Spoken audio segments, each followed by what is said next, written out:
The Galactic Council Chamber was the largest room that any species had ever built. It floated in the empty space between 3 star systems. A massive station where representatives from over 200 different alien races gathered to discuss trade, borders, and the future of civilized space. The chamber itself could hold thousands of beings, each sitting in specially designed seats that matched their unique body shapes. Some delegates breathed oxygen, others methane, and a few existed as clouds of intelligent gas contained in special fields. Despite their differences, they had all learned to work together over thousands of years. On this particular day, the chamber was almost full. Word had spread that Ambassador Vexorani of the Zorth Dominion planned to raise a controversial question, and everyone wanted to hear it. Vexorani was an impressive figure by any standard. She stood nearly 3 meters tall, with deep blue skin that shimmered under the chamber lights. 4 eyes sat arranged in a diamond pattern on her elongated face, each one capable of seeing different spectrums of light. Her people were known throughout the galaxy as skilled diplomats and even better spies. When Vexorani wanted information, she usually found a way to get it. She rose from her crystalline seat and waited for the translation systems to activate. Every word she spoke would be converted into hundreds of languages simultaneously, ensuring that all delegates could understand. Honored members of this council, she began, her voice calm but carrying easily through the vast space. I come before you today with a question that has troubled my government for many years. It is a simple question, but I believe the answer may be of great importance to every species represented here. She paused, letting curiosity build among the assembled delegates. Why do the Kethvari raiders never attack human vessels? The reaction was immediate. Murmurs spread through the chamber like waves on water. Delegates turned to whisper to their aides. Several representatives from smaller species looked confused, as if they had never considered this question before. But others, particularly those from older and more established civilizations, leaned forward with sudden interest. The Kethvari were the nightmare of galactic shipping. They were massive insectoid creatures, standing over 2 meters tall with armored bodies and razor-sharp limbs designed for killing. They traveled in fleets of black ships, appearing without warning to attack merchant vessels and colony transports. They took everything of value and killed everyone aboard. No ransom demands. No negotiations. Just death and theft, repeated across hundreds of star systems for as long as anyone could remember. Every major species had lost. Ships to Kethvari raids. The Zorth had lost 17 vessels in the past decade alone. The Tellian Collective had lost even more. Trade routes had been abandoned because the risk was too great. Military convoys were required for any valuable cargo. The Kethvari were a plague that the galaxy had simply learned to live with. It's like a disease that could be managed but never cured. But Vexorani was right. Human ships traveled the same routes. They carried the same valuable cargo. Yet in the 80 years since humanity had joined the galactic community, not a single human vessel had been attacked by Kethvari raiders. Commander Daniel Hayes shifted in his seat in the human delegation area. He was a tall man in his middle years, with short gray hair and the kind of weathered face that suggested he had seen difficult things and survived them. Beside him sat Lieutenant Maria Santos, younger, but with the same hard look in her dark eyes. They wore simple blue uniforms with minimal decoration, which was typical of human representatives. They never seemed interested in displaying their status. Daniel felt hundreds of alien eyes turning toward him. He kept his expression neutral, but inside his mind was racing. He had hoped this day would never come. High Priest Morvath of the Tellian Collective spoke up. He was a soft-bodied creature with dozens of writhing tentacles, and his voice came out as a series of wet gurgling sounds that the translator converted to smooth speech. Perhaps it is simply coincidence. The humans have not been among us for very long, and the galaxy is vast. Vexorani turned her 4 eyes toward him. Coincidence does not persist for 80 standard years, High Priest. Human freighters travel through the most dangerous regions of space. They carry rare minerals, advanced technology, and biological samples worth fortunes. They are not harder to find or harder to attack than any other species' ships, yet they are never touched. Maybe humans taste bad, someone called out. causing scattered laughter through the chamber. Vexrani did not smile. I have considered many explanations. Perhaps humans have a secret alliance with the Kethvari. Perhaps they pay tribute that we do not know about. Perhaps there is something about human biology that the Kethvari find threatening. She fixed her gaze on Daniel. I am asking Commander Hayes to explain this mystery to us. Daniel stood slowly. He could feel Maria's tension beside him, though she showed nothing on her face. They had prepared for this possibility, but hoping it would never happen. Ambassador Vexrani raises an interesting observation, Daniel said carefully. However, I must disappoint her. The humans have no secret arrangement with the Kethvari. We do not pay them tribute. We despise them as much as any other civilized species does. We would be happy to see them eliminated entirely. Then explain, Vexrani pressed. What makes your ships untouchable? What do you know that we do not? The chamber fell silent. Every being present understood that something important was happening. Even if they did not understand exactly what, Daniel looked around the room, meeting as many eyes as he could. When he spoke again, his voice was quieter, but somehow carried even further. Some questions are better left unanswered, Ambassador. Some knowledge comes with a price that most species would prefer not to pay. Humanity has never hidden anything from this council, but we have also never volunteered information that was not requested. I suggest that this is one of those cases where ignorance might be preferable to understanding. Vexrani's eyes narrowed. That sounds very much like a threat, Commander. Not at all, Daniel replied. It is merely advice. The Kethvari do not attack human ships because they learned many years ago that doing so was unwise. They learned this lesson thoroughly, and they have not forgotten it. How they learned it, and what the lesson cost them, is a matter of historical record that humanity has never sought to publicize. We saw no benefit in doing so, and if I choose to investigate this matter myself, Daniel shrugged. That is your right, Ambassador. Humanity will not stop you. We simply suggest that you consider carefully whether you truly want to know the answer. Some truths once learned cannot be unlearned, and some truths change the way you look at those around you forever. Sat back down. The chamber erupted in noise as delegates argued among themselves. Vexrani remained standing, her 4 eyes fixed on Daniel with an intensity that would have made most beings uncomfortable. But Daniel had seen worse. Much worse. He simply met her gaze and waited. After a long moment, Vexrani spoke again. I will find the truth, Commander Hayes. Whatever it takes, however long it requires. I will learn why the Kethvari fear humanity. And when I do, I will share that knowledge with every species in this chamber. Daniel nodded slowly.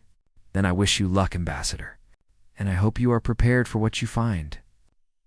The session ended shortly afterward, but everyone knew that something had changed. A question had been asked that could not be taken back. And somewhere in the dark spaces between stars, the answer was waiting to be found. 3 months passed after the council meeting, but Ambassador Vexrani never stopped searching. She sent agents to every corner of the galaxy, spent fortunes on bribes and information, and called in favors that she had been saving for decades. The mystery consumed her completely. She barely slept. She rarely ate. Her aides worried that she was destroying herself over a question that might have no answer. But Vexrani was patient. She knew that all secrets eventually revealed themselves to those who looked hard enough. And finally, her patience was rewarded. One of her contacts, a smuggler who operated in the lawless regions near Kethvari space, sent her an encrypted message. A raiding fleet had been spotted moving through the Vega system. 7 warships, heavily armed, hunting for prey. If she wanted to see the Kethvari in action, this was her chance. Vexrani ordered her personal diplomatic vessel to intercept the fleet's projected course. Her captain protested strongly. Getting close to Kethvari raiders was suicide, but Vexrani overruled him. She had installed the finest stealth technology available on her ship. Equipment that could hide them from any known sensor system. They would follow the raiders from a safe distance and observe whatever happened next. The journey took 2 days. During that time, Vexrani barely left the bridge. She watched the sensor displays constantly, tracking the 7 dark shapes that moved through space ahead of them. The Kethvari ships were ugly things, all angles and spikes, designed to terrify as much as to fight. They flew in perfect formation. Predators on the hunt. Then the sensors detected another ship ahead. Vexrani leaned forward, her 4 eyes straining to make out details on the display. The target was large, much larger than a typical merchant vessel. Its design was unfamiliar to her at first, all smooth curves and practical lines. Then the identif. Ication computer finished its analysis, and she felt her blood run cold. It was a human colony ship. The display showed its name in glowing letters, Pilgrim's Hope. According to the registry information, it was carrying 12,000 civilians to a new settlement in the outer territories. Families, children, workers hoping to build new lives on a distant world. Completely defenseless against 7 Kethvari warships. They will be slaughtered, her aide whispered. Voicing what everyone on the bridge was thinking, Vexrani did not respond. Instead, she increased the magnification on the display, wanting to see every detail of what was about to happen. This was why she had come. This was the moment that would answer her question. Either the humans had some secret weapon that would destroy the raiders, or they would die like everyone else. And the mystery would be exposed as nothing more than luck and coincidence. The Kethvari ships surrounded the colony vessel with practiced efficiency. They moved like a pack of predators circling wounded prey, cutting off every possible escape route. Their weapon systems powered up, filling the vacuum with the invisible energy of death waiting to be unleashed. Boarding craft launched from their holds. Black metal pods filled with warriors eager for slaughter. Vexrani counted 18 boarding craft in total. Each one carried perhaps 50 Kethvari warriors. 900 killing machines, more than enough to overwhelm any ship's security forces. The civilians aboard the Pilgrim's Hope would have no chance at all. The boarding craft accelerated toward the colony ship. The Kethvari warships held their positions, weapons ready to destroy any escape pods or rescue ships that might try to intervene. Everything was going exactly as Vexrani had seen it happen before. In recordings of other attacks on other ships, then something changed. Single transmission burst from the Pilgrim's Hope. Vexrani's equipment detected it instantly. A tight beam communication lasting less than 1 second. The data packet was small, almost insignificant. It could not possibly contain targeting, information, or weapon codes, or any of the other things that might explain what happened next. The effect was immediate and absolute. The Kethvari boarding craft reversed course, so violently that 2 of them collided, their hulls crumpling together in a shower of debris and bodies. The warships, which had been holding formation with the confidence of apex predators, scattered in 7 different directions. Engines flared to maximum power. Navigation computers calculated emergency jump coordinates. Within 90 seconds, every single Kethvari vessel had vanished into hyperspace, fleeing at speeds that bordered on suicidal. The Pilgrim's Hope continued on its course as if nothing had happened. No weapons fire, no defensive maneuvers. Just a single transmission, and the most feared pirates in the galaxy had run away like frightened children. Vexrani sat in absolute silence for a long time. Her crew watched her nervously, waiting for orders that did not come. Finally, her aide spoke up. "Ambassador? What do we do?" Vexrani's voice came out rough, almost broken. "Get me that transmission. Whatever it costs, whoever we have to bribe or threaten or kill, I need to know what was in that signal, Ambassador. Our equipment already recorded it." "We have a copy." Vexrani turned to look at her aide. "Then play it now." The aide hesitated. "It appears to be encrypted. Our systems cannot decode it. We would need specialized equipment and experts to break the code." "Then find them," Vexrani ordered. "Find the best code breakers, linguists, and analysts in the galaxy. Bring them to me. I do not care what it costs. I must know what was in that transmission." The aide nodded and hurried away to carry out the order. Vexrani turned back to the display, where the Pilgrim's Hope was now just a small dot, moving steadily toward its destination. 12,000 humans, continuing their journey as if they had never been in any danger at all. Because they had not been in danger, Vexrani realized. Whatever was in that transmission, whatever message it carried, the humans had known exactly what would happen when they sent it. They had known that the Kethvari would run. They had probably known it before the raiders even appeared on their sensors. The mystery had deepened. But Vexrani finally had something concrete to investigate. A single second of data that held the answer to the question she had been asking for months. She would break that code. She would learn that secret, and then one way or another, she would understand why humanity was untouchable. In the weeks that followed, Vexrani assembled a team unlike any that had existed before. Codebreakers from the Tillian Collective, famous for their mathematical minds. Linguists from the Marathi Empire, who had deciphered 17 dead languages. Military analysts from her own Zorath dominion, experts in psychological warfare and threat assessment. She brought them all together in a secure facility on a moon orbiting her homeworld, gave them unlimited resources, and told them to find the truth. The work began. Slowly, piece by piece, the encryption yielded to their combined efforts. What they found inside would change everything Vexrani thought she knew about the quiet, polite species called humanity. 6 months of work. That was how long it took for Vexrani's team to crack the encryption on the human transmission.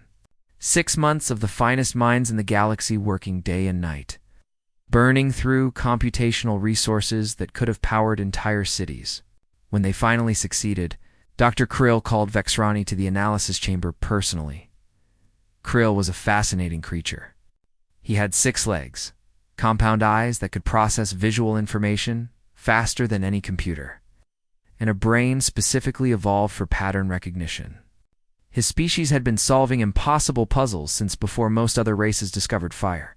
If anyone could make sense of what they had found, it was him, Ambassador, he said, as Vexrani entered the chamber. Before I show you this, I must warn you. What we have discovered is deeply disturbing. Several of my colleagues have requested to be removed from the project after seeing it. One has not spoken since yesterday. Vexrani settled into her viewing chair. Show me. Krill activated the display. The transmission was remarkably simple in structure. It contains no weapons codes, no targeting data, no threats in any traditional sense. There is only a single audio file and an attached visual recording. We will begin with the audio, the room filled with sound. Human voices, dozens of them, speaking and singing together in a language that Vexrani did not recognize. The words had a strange rhythm to them, almost like a chant or a song. The voices sounded strong, determined, even joyful in a grim sort of way. This is an ancient human tongue, Krill explained. Roughly 400 years old by their calendar. The words are difficult to translate precisely, but they appear to be a work song, something soldiers sang while marching to battle. The general meaning is about not giving up, about continuing forward no matter what obstacles appear. A song made the Kethvari flee? Vexrani asked, confused. No, the song is merely the introduction. The important content is in the visual recording. Please prepare yourself. The display changed to show moving images. Vexrani had seen historical recordings from many species before, but nothing like this. The footage showed a beach covered with metal obstacles and bodies. Human soldiers ran through water that was red with blood, many of them falling before they reached the sand. Explosions threw dirt and flesh into the air. The noise was constant, overwhelming, a symphony of destruction that seemed impossible to survive. Yet the humans kept coming. More boats arrived, carrying more soldiers. They climbed over their fallen companions and charged toward the defenses ahead. They died by the hundreds, the thousands, but they did not stop. They did not retreat. They simply kept pushing forward, step by bloody step. What is this? Vexrani breathed. Historical footage from Earth, Krill answered, his voice unsteady. This particular event was called the Normandy Invasion. It occurred during a conflict they named World War II. The humans were attacking a fortified position held by an enemy army. Approximately 4,000 of them died on that single beach, on that single day. But they took the position, and then they kept advancing until the enemy was completely defeated. The footage changed. More battles. Different locations, different times, but the same terrible pattern. Humans fighting in frozen wastelands, where the cold killed as many as the bullets. Humans fighting in jungles so thick that enemies could hide within arm's reach. Humans fighting in burned cities where every building was a fortress. The settings changed, the weapons changed, but the humans never changed. They kept fighting. They kept dying. They kept winning. World War II lasted 6 Earth years, Krill continued. When it ended, approximately 60 million humans were dead. Most were killed by other humans. Vexrani felt her stomachs turn. They killed 60 million of their own kind. In a single conflict? Yes. And this was not unusual for their species. Their history is filled with such wars. They have been fighting and killing each other for as long as they have existed. What we consider unthinkable violence, they consider normal. The footage continued. Vexrani watched humans charge into certain death. She watched them sacrifice themselves to save their companions. She watched them refuse to surrender, even when defeat was obvious. One clip showed a single human soldier holding a position against hundreds of enemies for an entire day before finally falling. Others showed humans using their own bodies to shield others from explosions. They do not fight like other species, Krill said softly. Most intelligent beings, when faced with overwhelming odds, will retreat or surrender. Self-preservation is the most fundamental instinct in the universe. But humans seem capable of suppressing that instinct entirely when they believe the cause is important enough. They will die willingly, eagerly even, if they think their death will serve a purpose. There is more, Krill said after a pause. A final message appended to the recording. I believe this is the true content of the transmission. The footage stopped. A new image appeared on the display.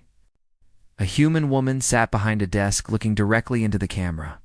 She had gray hair cut short and efficient, and her eyes held no warmth at all.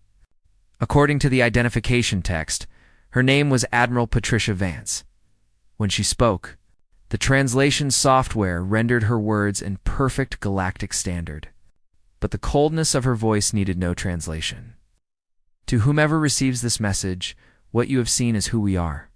Not who we pretend to be in your council chambers and trade negotiations.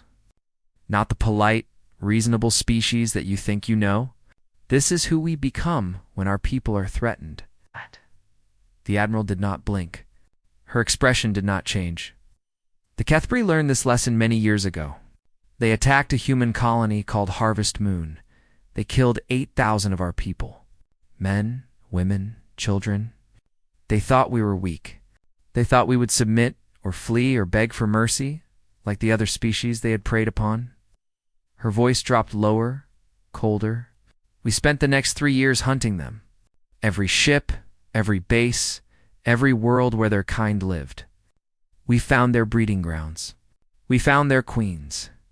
We found their eggs and their larvae and their future generations. We destroyed them all, not some, not most, all. Every Kethvari alive today exists because we chose to let them live. We showed them mercy after they learned to fear us. We could have ended their species entirely. We chose not to. The Admiral leaned closer to the camera. Remember. They will always remember. Every Kethvari is taught from birth what happens to those who harm humanity. That is why your ships are safe. That is why they run when they see our flag. Not because we are stronger. Not because we are smarter. Because we are willing to do things that other species cannot imagine. We are willing to burn worlds and end civilizations if that is what it takes to protect our own. She paused one final time. Humanity asks only to be left in peace. We do not want war. We do not seek conquest. But if you threaten our people, if you harm our children, if you give us reason to become what we once were, there will be no negotiation. There will be no mercy. There will only be fire and silence where your species used to be. Remember this. The alternative is extinction. The recording ended. The room fell silent. Vexrani sat motionless, her 4 eyes fixed on the empty display. Around her, the analysis team waited, none of them willing to speak first. Finally, Vexrani found her voice. Is this true? Did this actually happen? Krill nodded slowly. We have found independent evidence confirming the major events. The Harvest Moon attack is documented in multiple sources. The subsequent human retaliation is harder to verify. But the Kethvari population records from that period show a catastrophic decline, and the Kethvari behavior toward humans changed completely afterward. Before Harvest Moon, they treated humans like any other prey. After the retaliation, they began avoiding human ships entirely. The humans committed genocide, Vexrani said. They nearly wiped out an entire species. They protected their people, Krill replied. By any means necessary, Vexrani stood up slowly. Her legs felt unsteady beneath her. I asked why the Kethvari fear humans. Now I know. The question is, what we do with this knowledge. She looked around at her team. These were the finest minds in the galaxy. Beings who had dedicated their lives to understanding the universe and its mysteries. Now they all wore the same expression, fear mixed with terrible understanding. Say nothing, Vexrani decided. Not yet. I need to verify this. I need to speak with someone who was there. Someone who saw what the humans did. If this is true, then everything we thought we knew about humanity is wrong. And the galaxy deserves to know what kind of species we have been trading with. Finding a Kethvari willing to speak about Harvest Moon was nearly impossible. The insectoid species did not discuss their shame with outsiders. Their hive structure meant that any individual who revealed secrets faced death or worse. But Vexrani had spent decades building a network of contacts in the darkest corners of the galaxy, and eventually she found what she was looking for. His name was Skethriel, and he was in exile. Disgraced for showing cowardice in battle, cast out from his hive to wander alone until death claimed him. He lived on a garbage moon at the edge of civilized space, surviving by scavenging parts from broken ships and selling them to smugglers. When Vexrani's agents found him, he was barely more than a skeleton covered in cracked chitin armor. She traveled to meet him personally. The risks were enormous. If any active Kethvari learned that she was investigating Harvest Moon, they might decide to silence her permanently. But Vexrani needed to hear the truth from someone who had witnessed it.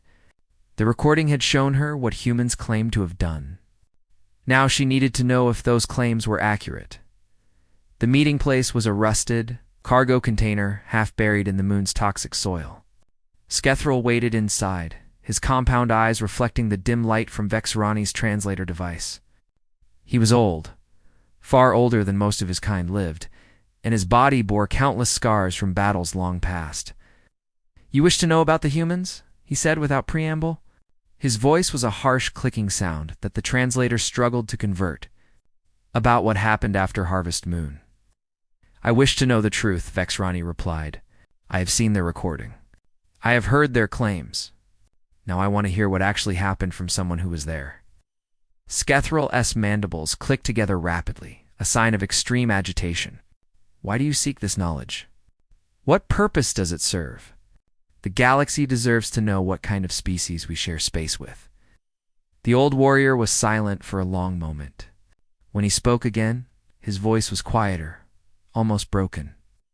I was young when Harvest Moon happened, a warrior of the third clutch, barely old enough to hold a weapon. When word came that the raid had been successful, that 8,000 soft-skinned humans had been harvested, we celebrated. The elders told us that humans were easy prey. Weak creatures with soft bodies and slow reflexes. They would fill our larders for generations to come. He paused, his eyes going distant with memory. We did not understand what we had done. We did not know that humans were different from the other species we had hunted. We saw only their weakness, their inability to fight back against our warriors. We did not see the truth beneath the surface. What truth? Vexrani asked. That their weakness was a choice, Skethriel answered. They chose to be peaceful. They chose to negotiate and trade and coexist. But that choice could be unmade. And when we killed their people on Harvest Moon, we unmade it. He shifted his weight, his damaged legs struggling to support him. Within one cycle of our raid, human ships appeared in our space. Not a fleet by our standards. Perhaps 200 vessels. We had thousands of ships at our command. Our queens laughed at the humans' arrogance. What could 200 ships possibly do against the might of the Kethvari? Skethrel's voice dropped to barely a whisper.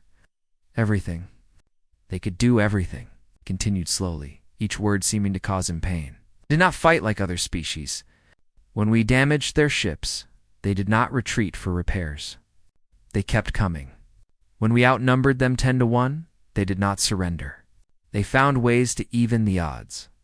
I saw human ships ram into our cruisers at full speed.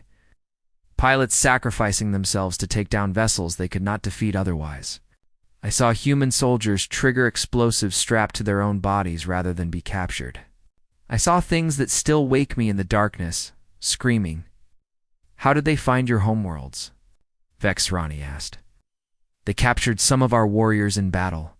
At first we assumed they would interrogate them, try to extract information through torture or chemical manipulation. Our warriors were trained to resist such methods. But the humans did not interrogate them. Skethrella's mandibles clicked with remembered horror. They dissected them. Alive. They took our warriors apart piece by piece, studying how our bodies worked, learning our biological weaknesses. And from the remains, they somehow extracted the coordinates of our nursery worlds. The nursery worlds? 3 planets where our queens laid their eggs, the heart of our civilization. 18 billion larvae growing in the spawning pools. The future of our entire species. Skethrel's voice cracked. The humans found them all. He was silent for a long moment, his body trembling. They did not invade. They did not land troops or fight our defenders. They simply appeared in orbit and released something into our atmosphere. A biological agent designed specifically for Kethvari physiology. Within hours, every egg began to dissolve. Every larva stopped moving. Every queen fell silent, their bodies shutting down as the poison spread through the spawning pools. How many died? 18 billion larvae. 400 queens. The genetic material of 10,000 generations, gone in a single day. Skethrel looked up at Vexrani, his compound eyes reflecting her image 1,000 times. They did not just defeat us. They nearly ended us. One more attack, one more release of that poison, and the Kethvari would have been extinct within a generation. Vexrani felt sick. The numbers were staggering, incomprehensible. The humans had killed more in that single action than most wars claimed in centuries. How did it end? She asked. Our High Queen begged, Skethrel said, the words seeming to cause him physical pain. She transmitted her surrender on every frequency. She offered territory, resources, slaves, anything the humans wanted. She would have given them the entire galaxy if they had asked for it. Anything to make them stop. What did they demand?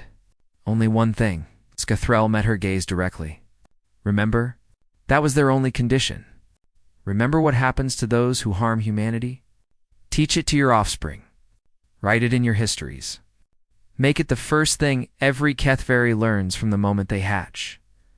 Remember and never forget. He spread his damaged limbs in a gesture of helplessness. That was 60 of their years ago. Every Kethvari alive today was hatched after the Great Dying. We learn about the humans before we learn to walk. We are taught to fear them before we learn to fear anything else. When we see a human ship, we do not think of prey. We think of poison falling from the sky. We think of our world burning. We think of the silence that follows when a species ceases to exist. Vexrani sat back, trying to process everything she had heard. The recording had been horrifying enough, but hearing it confirmed by a witness made it real in a way she had not expected. The humans in the council chambers, she said slowly. The diplomats and traders, they seemed so calm, so reasonable. Skethrel made a sound that might have been laughter, though it held no joy. That is what makes them terrifying. They are not like the warlike species who threaten and posture and show their strength at every opportunity. The humans keep their violence hidden. They smile and negotiate and make trade deals. And all the while, they carry the capacity for absolute destruction beneath their peaceful surface. They could end any species they chose. They have proven this. And yet they choose peace. They choose to be reasonable. He leaned closer to Vexrani. But that choice can change in an instant. All it takes is one wrong move, one threat to their people, one attack on their civilians, and the quiet traitors become the exterminators who nearly wiped us from existence. That is why we fear them. Not because of what they are, but because of what they might become. Vexrani stood up slowly. Thank you for speaking with me. I know this was difficult. Will you tell the others? Skethril asked. Will you reveal the truth about humanity to the galaxy? Vexrani considered the question carefully. The galaxy deserves to know what kind of species they are dealing with. But I am not sure they will believe me. I am not sure I would believe me if I had not seen the evidence with my own eyes. They will believe, Skethril said with certainty. When they see what I have seen, when they understand what the humans are capable of, they will believe, and then they will have to decide what to do with that knowledge. Vexrani left the exile to his lonely existence and began the long journey home. She had her answer now. She knew why the Kethvari feared humanity. The question that remained was how the rest of the galaxy would react. When she shared what she had learned, the Galactic Council chamber had never been so full. Word had spread that Ambassador Vexrani planned to reveal her findings about humanity, and every species wanted to witness it. Delegates who normally sent subordinates to routine sessions had traveled personally to be present. The observation galleries were packed with journalists, historians, and curious citizens from 100 different worlds. The air hummed with anticipation and barely suppressed fear. Vexrani stood at the central podium, her four eyes sweeping across the massive crowd. She had spent weeks preparing for this moment, organizing her evidence into a presentation that would leave no room for doubt. The recording, the historical footage, the testimony of Skethril, and dozens of supporting documents from sources across the galaxy. Everything pointed to the same terrible truth. 8 months ago, she began, her voice carrying clearly through the translation systems. I stood in this chamber and asked a simple question. Why do the Kethvari raiders never attack human vessels? Commander Hayes of the human delegation suggested that some questions are better left unanswered. I did not listen to his advice. I investigated. I searched. And now I have found the truth. She activated the display behind her, showing the image of the Pilgrim's Hope surrounded by Kethvari warships. 3 months after my initial question, I witnessed a Kethvari raiding fleet encounter, a human colony ship carrying 12,000 civilians. I expected to see a massacre. Instead, I saw something unprecedented. The humans transmitted a single message lasting less than 1 second. Within 90 seconds, every Kethvari ship had fled into hyperspace. Murmurs rippled through the chamber. Vexrani let them fade before continuing. I obtained a copy of that transmission. I assembled a team of the finest analysts in the galaxy to decode it. What we found has forced me to completely reconsider everything I thought I knew about the species called humanity. She played the recording. The historical footage filled the massive display screens. Delegates watched in growing horror as humans charged through walls of gunfire, sacrificed themselves to save their companions, and refused to surrender against impossible odds. The violence was relentless, unending, almost incomprehensible. This is who humans were before they joined the galactic community, Vexrani explained.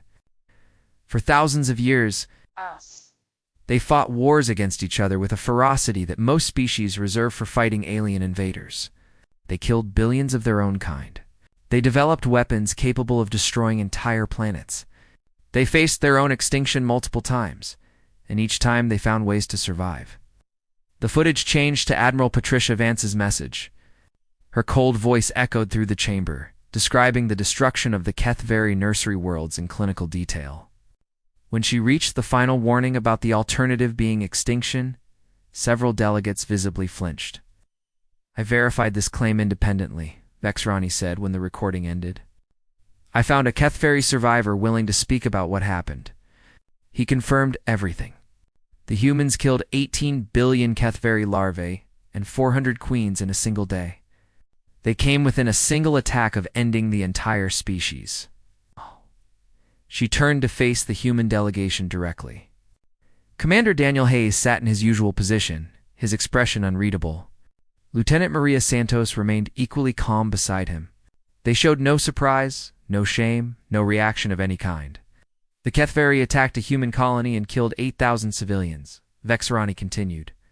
In response, humanity launched a campaign of systematic extermination that nearly wiped the Kethvari from existence. Not for territory. Not for resources. Not for strategic advantage. Simply to send a message. A warning.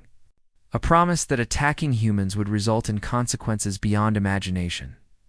She let the words hang in the air. This is why the Kethvari fear humanity. This is why human ships travel safely through the most dangerous regions of space. Every Kethvari knows what their ancestors learned 60 years ago. Harming humans means death. Not just for the individuals responsible, but potentially for their entire species. The chamber erupted in noise. Delegates shouted questions, accusations, demands for explanation. Some species were already moving toward the exits, as if they could escape the truth by leaving the room.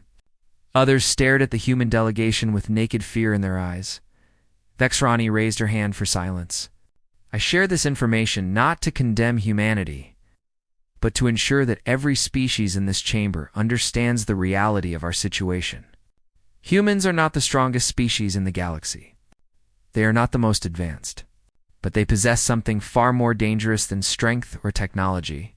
They possess an absolute refusal to accept defeat when their people are threatened, combined with a willingness to do whatever is necessary to protect their own. Commander Daniel Hayes stood slow. Wiley, the chamber fell silent. Ambassador Vexarani has presented the facts accurately, he said, his voice calm and even. Humanity has never hidden this aspect of our nature. We simply chose not to advertise it. We hoped it would not be necessary. He looked around the chamber, meeting the eyes of delegates who quickly looked away. The events at Harvest Moon were tragic, but they were also educational. The Kethvari learned a lesson that day, and they have never forgotten it. We sincerely hope that no other species will require similar instruction. His voice hardened slightly. Humanity does not seek conflict. We are content to trade, to explore, to coexist peacefully with every species in this chamber. We have kept our violent history buried because we are not proud of it. We would prefer to be remembered for our art, our science, our philosophy. But we will not apologize for protecting our people.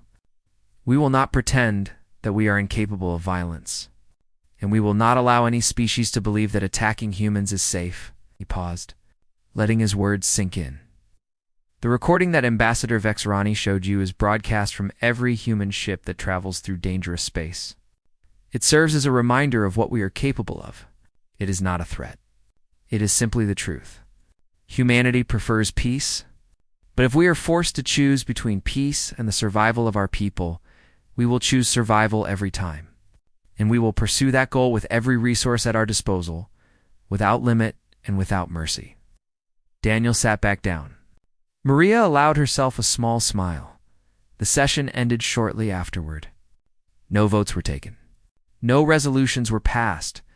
The delegates dispersed in shocked silence, turning to their ships and their homeworlds to report what they had learned in the weeks that followed. Things changed throughout the galaxy. Human ships began receiving special treatment at every port they visited. Trade agreements that had stalled for years were suddenly finalized. Border disputes that had simmered for decades were resolved in humanity's favor. No one wanted to give humans any reason to feel threatened. A new saying emerged among spacers and merchants, repeated in countless languages across thousands of worlds. There are two kinds of species in the galaxy. Those who have learned why you do not harm humans, and those who no longer exist to tell the tale. Commander Daniel Hayes returned to Earth after the council session. He filed his report with the Admiralty and requested a few days of leave to visit his family. His superiors granted the request without hesitation. They knew the burden that diplomats like Daniel carried. They knew the weight of representing a species whose peaceful surface concealed depths of violence that most aliens could not comprehend. On his last night of leave, Daniel stood on the balcony of his apartment, looking up at the stars. Somewhere out there, other species were discussing humanity with fear in their voices. They were rewriting their histories to include the truth about Harvest Moon.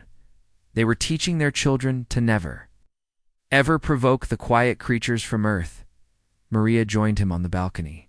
"Do you think they understand?" she asked. Daniel considered the question. Some of them. The smart ones. The ones who pay attention to history? And the rest? Daniel shrugged. They will learn. One way or another, they all learn eventually. That is the whole point of the message. We show them what we are capable of, and we hope they are wise enough to never make us prove it again. He looked up at the stars one final time. "We are not monsters, Maria. We are just survivors. We have been fighting for our existence since the first human picked up a rock and used it as a weapon. That instinct does not disappear just because we build starships and join galactic councils. It sleeps. It waits. And when something threatens our people, it wakes up." Maria nodded slowly. "And the galaxy should be grateful that we prefer to keep it sleeping." "Exactly." Daniel turned away from the stars. "Come on, there is work to do tomorrow. Trade agreements to finalize. Diplomatic relationships to maintain. The boring, peaceful work that we do best." They went inside together, leaving the stars to shine in the darkness. And across the galaxy, other species looked up at those same stars and wondered, for the first time, if they had been wrong about the quiet. Friendly humans all along? Humanity asked for nothing more than peace and prosperity. And the galaxy, finally understanding the alternative, was wise enough to provide it.